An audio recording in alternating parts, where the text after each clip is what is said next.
సరే, ఇంకో పాయింట్ అరెస్టులకు సంబంధించిన అంశం వచ్చింది కాబట్టి ఇటీవల టీడీపీకి సంబంధించిన ఒక కార్యకర్త చేబ్రోలు కిరణ్ అనే వ్యక్తి మాజీ ముఖ్యమంత్రి జగన్మోహన్ రెడ్డి గారి భార్యని భారతిరెడ్డి గారిని ఆయన చేసినటువంటి వ్యాఖ్యలు కావచ్చు, ఆయన మాట్లాడినటువంటి మాటలు కావచ్చు, వాటన్నింటిని కూడా మనందరం ఖండిస్తూ వచ్చాం, దాన్ని తప్పుపడుతూ వచ్చాము. సో ఆయన్ని సస్పెండ్ చేస్తూ వచ్చారు పార్టీకి సంబంధించి, అయితే అరెస్ట్ చేస్తూ వచ్చారు.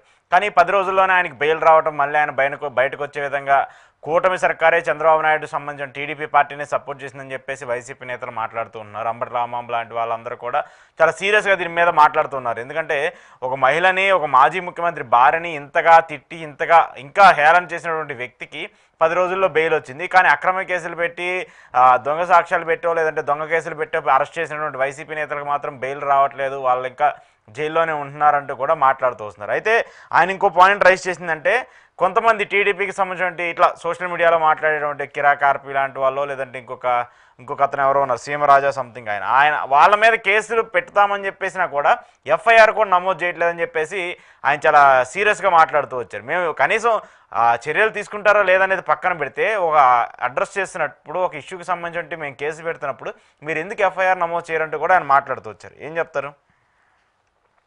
అది నిజంగా ఇంతకుముందు మనం మాట్లాడుతున్న దాంట్లో వైసీపీ గతంలో అధికారంలో ఉన్నప్పుడు చేసిన తప్పులకి పనిష్ చేయడం పట్ల ఎంత ప్రయారిటీ ఇస్తారో, ఈ క్రమంలో యువతల వైపు నుంచి జరుగుతున్నటువంటి తప్పులను కూడా అంతే రీతిలో తీసుకోవాలి.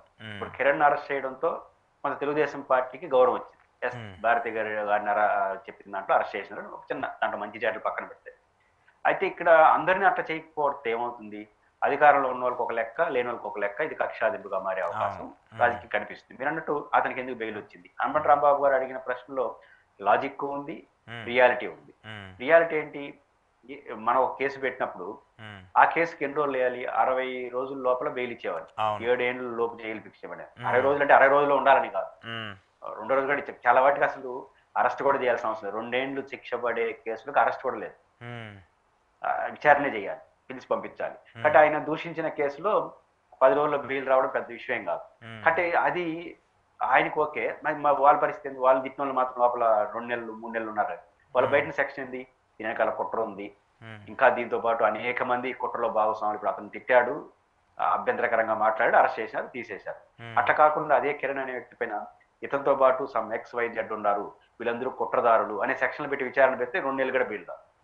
ఎవడు పెట్టాలి ఆ కేసు? తెలుగుదేశం పెడదు కదా. పోలీసులు ఒక మాజీ ముఖ్యమంత్రి భార్యను అన్యాయంగా మాట్లాడిన దానికి వాళ్ళు అరెస్ట్ చేసినారు. వైసీపీ వాళ్ళు కేసు పెడితే అరెస్ట్ అయినా.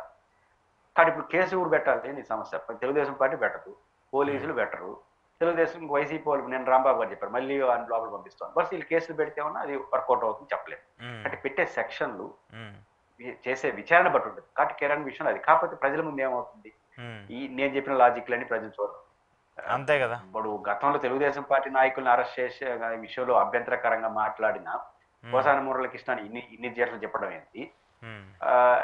అదే తప్పుగా ఇతను గడ చేశాడు. పోసాని మురళీకృష్ణ అనే పర్సనాలిటీ, ఇతను పర్సనాలిటీ కాదంటే ఇతను గడ చేశాడు. మరి ఇతను కూడా 2 నెలలు తిప్పాలి కదా, 3 నెలలు తిప్పాలి కదా అనే కోరిక ప్రజల్లో ఉంది. తిప్పలేదంటే అది ఒక న్యాయం. నిజాన్ని తిప్పాల్సిన అవసరం లేదు. ఎందుకంటే ఆయన బట్టి ఏ సెక్షన్ పెట్టారో దాన్ని బట్టి ఒకే కేసు పెట్టారు, పోలీస్ స్టేషన్ ఒకే అరెస్ట్ జరిగింది. పోసాని మురళీకృష్ణ 10 కేసులు పెట్టారు తెలుగుదేశం వాళ్ళు అందరూ కలిసి. ఈయన పైన ఊడు పెట్టాల, వైసీపీ వాళ్ళు పెట్టాల, వాళ్ళు పెట్టాల. వైసీపీలు పెడితే అరెస్ట్ చేస్తారో లేదో చూడాలి. కానీ తెలుగుదేశానికి ఇది ఒక సమస్య ఏంటంటే, భారతిరెడ్డి గారిని విమర్శిస్తే మాత్రం 10 రోజుల్లో బెయిల్ వస్తుంది, వాళ్ళని విమర్శిస్తే మాత్రం 2 నెలలు 3 నెలలు లోపల ఉంటారని వస్తే ఖచ్చితంగా వస్తుంది. ఇది సహజం. చట్టాలు ఏం చదవరు ప్రజలు.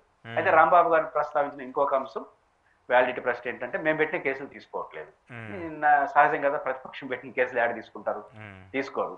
అయితే ప్రతిపక్షం పెట్టిన కేసు అదే రాంబాబు గారి ఎక్స్పీరియన్స్ ఏంది? 5-6 కేసులు పెడితే 5 కేసులు బుక్ అయినాయి. ఎందుకు? ఆయన అన్ని కోర్టుకు వెళ్ళాడు.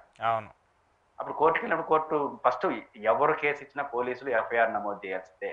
FIR మీన్స్ ప్రాథమిక విచారణ చేసేదానికి ఒక రిజిస్ట్రేషన్ అంతే. కాబట్టి రిజిస్ట్రేషన్ మీద కేసు కాదు. FIR నమోదు కేసు విచారణ చేస్తారు. విచారణలో ఏమీ లేకపోతే FIR కొట్టేస్తారు, లేకపోతే FIR కట్టేసి మరి జైలు కూడా అరెస్ట్ చేస్తారు. అది FIR ప్రాథమికంగా FIR పెట్టేంత మాత్రం నేరం చేసినట్టు కాదు. కానీ విచారణ స్వీకరించాలి. మీరు పెట్టినా నేను పెట్టినా. కానీ అధికార పార్టీ పెడితే నిమిషాల్లో స్వీకరిస్తున్నారు, అరెస్టులు చేస్తున్నారు. మేము పెడితే చేయలేదన్న ప్రశ్న కూడా నిజమే. ఇప్పుడు రాంబాబు గారు పెట్టిన కేసుల్లో అన్ని కోర్టు ద్వారా ఆదేశిస్తేనే కేసు పెట్టారు. కానీ ఇది వివక్ష కదా అంటాడు. అది ప్రజల ముందు ఎక్స్పోజ్ అయితే ఖచ్చితంగా వైసీపీ రాంబాబు గారు చేసిన పని అందరూ చేస్తారు. రేపు ఇప్పుడు పోలీస్ స్టేషన్కి వెళ్తారు, కేసు తీసుకోకపోతే కోర్టుకు వెళ్తారు, ప్రైవేట్ కేసులు నమోదు అవుతాయి. కాబట్టి ఈ కేసులు చుట్టూ రాజకీయాలు చేస్తే ఎవరికి మంచిది కాదు, అధికార పార్టీ కూడా అంత మంచిది కాదు. కాబట్టి రాంబాబు గారు లేవనెత్తిన ప్రశ్నలు, రాంబాబు గారు చూపించిన మార్గం కూడా ప్రతిపక్షానికి ఒక పరిష్కారం. పెడతారా పెట్టడం, లేకపోతే కోర్టుకి వెళ్తారు. ఎన్నిసార్లు ప్రతి 5 సార్లు 10 సార్లు లేదనుకోండి, కోర్టు కూడా అడుగుతుంది కదా. ప్రతిసారి కోర్టుకు వస్తే ఏం చేయమంటాం అంటే, ప్రతిపక్షం మనం పెడితే పోలీసులు తీసుకోవట్లేదు, వాళ్ళు పెడితే తీసుకుని ఇది లెక్కలు అంటారు. ఇప్పుడు వందల కేసులు వైసీపీ మీద తెలుగుదేశం పార్టీ వాళ్ళు పెడితే రిజిస్ట్రేషన్ అవుతుంది నిమిషాల్లో. మేము పెట్టిన కేసు సరేదని రేపు కోర్టు ముందు ప్రభుత్వం కూడా ఇబ్బంది పడుతుంది. కాబట్టి రాంబాబు గారు ఇది రైట్ ట్రాక్ లోనే ఉన్నాడు. ఖచ్చితంగా అది పెద్ద ఇష్యూగానే మారుతుంది.